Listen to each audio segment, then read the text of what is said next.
Impact Family, impacting the world through healthy family.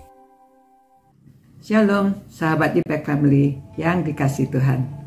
Saudara-saudara, kita mempelajari bagaimana orang-orang berdoa dan banyak sekali doa-doa yang ditulis di dalam Alkitab.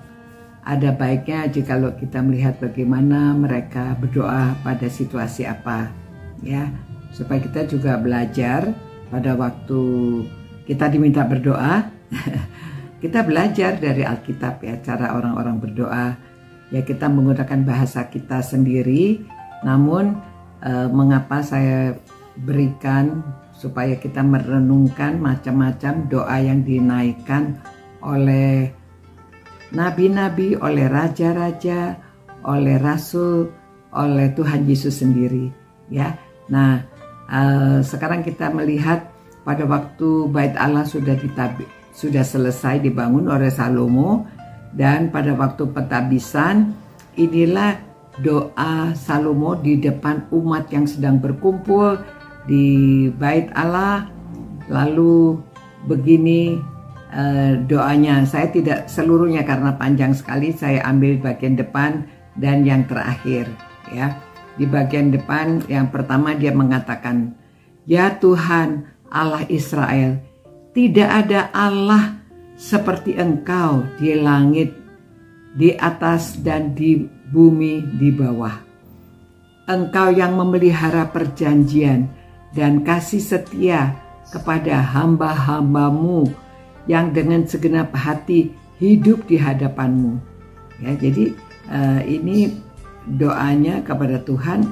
Harus orang-orangnya, hamba-hambanya ini memang sudah dengan segenap hati hidup bagi Tuhan, ya.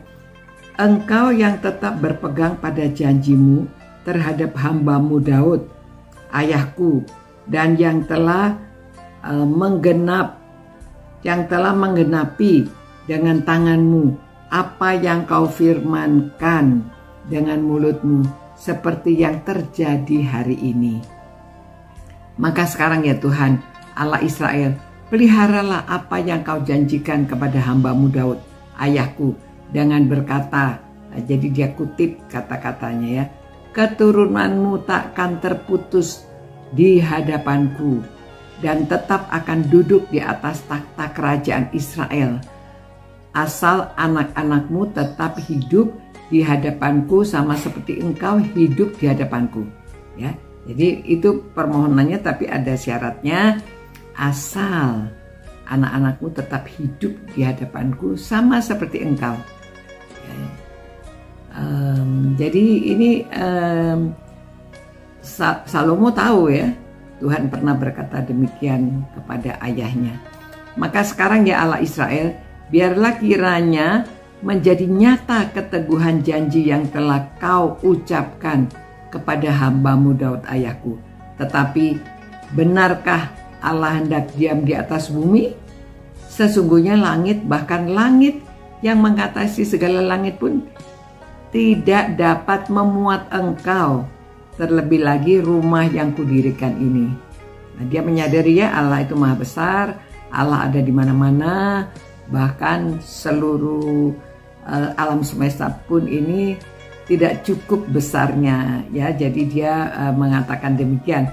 Apa benar Allah mau tinggal di dalam rumah ini?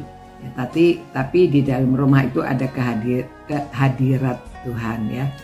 Maka berpalinglah kepada doa dan permohonan hambamu, ya Tuhan Allah. Dengarkanlah seruan dan doa yang hambamu panjatkan di hadapanmu hari ini. Kiranya matamu terbuka terhadap rumah ini siang dan malam, terhadap tempat yang kau katakan, namaku akan tinggal di sana. Dengarkanlah doa yang hambamu panjatkan ini. Dan dengarkanlah permohonan hambamu dan umatmu Israel yang mereka panjatkan di tempat ini. Bahkan engkau juga yang mendengarkan di tempat kediamanmu di sorga. Dan apabila engkau mendengarnya, maka engkau akan mengampuni, ya. Jadi Ini doa yang pendahuluannya dia ingin menyusun kata-katanya, akhirnya dia minta Tuhan pengampunan. Nah, lalu ayat-ayat berikutnya dia menjelaskan macam-macam hal supaya Tuhan mengampuni. Dia jelaskan berbagai-bagai dosa yang telah dilakukan oleh umat Israel dan dia memohonkan pengampunan, ya. Nah, kemudian saudara, dia akhiri dengan doanya demikian, ya.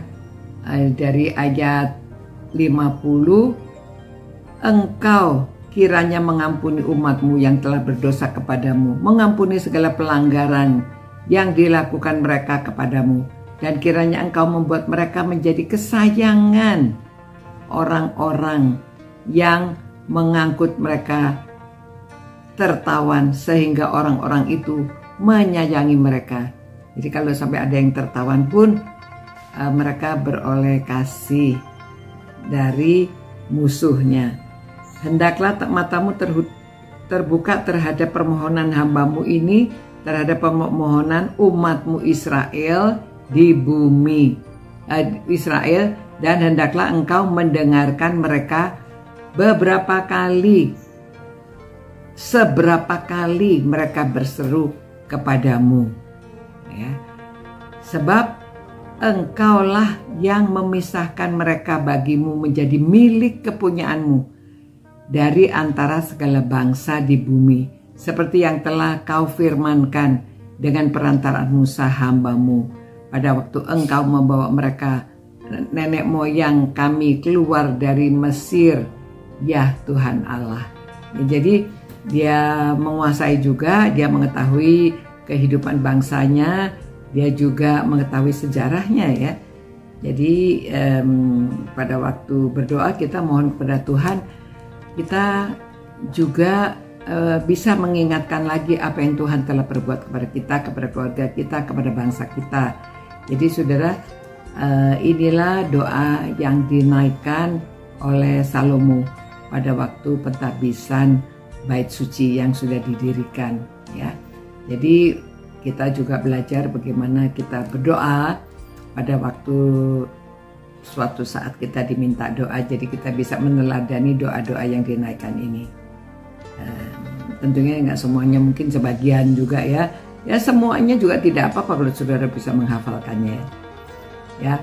Terima kasih Tuhan karena kami dapat melihat teladan bagaimana Salomo berdoa menyerahkan bait suci kepada Engkau, dan selalu ia membesarkan namamu, memohonkan ampun dan bersyukur serta menaikkan doa-doanya.